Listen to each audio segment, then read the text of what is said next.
Welcome back to the Good Enough Club.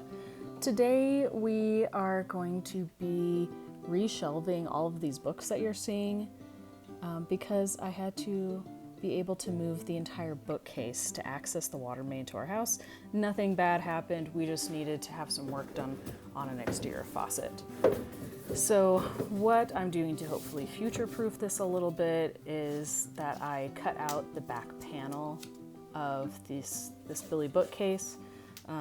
My measuring is not always great, but I did cut it a little bit wide so that it would be able to be accessible.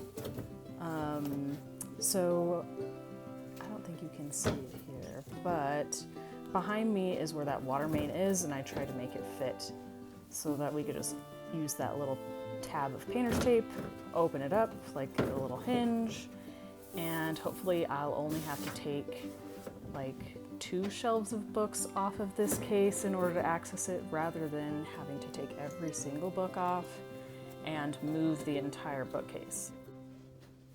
Now I had to shimmy that bookcase back into its little slot.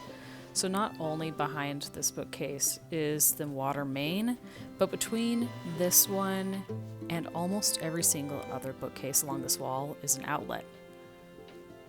I love a good outlet as much as anybody else, but when this basement was remodeled in 2019, I think they went a little bit over the top. And maybe it's not between every single bookcase, but I think there are at least 3 along this wall. But I guess better to have it and not need it than to need it and not have it.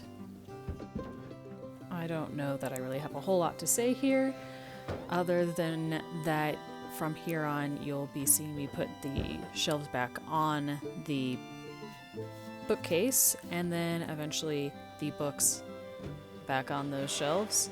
There might be a little bit of a continuity error where I totally forgot one of the stacks of books and had to go back and do a little reshelving, but it all worked out in the end.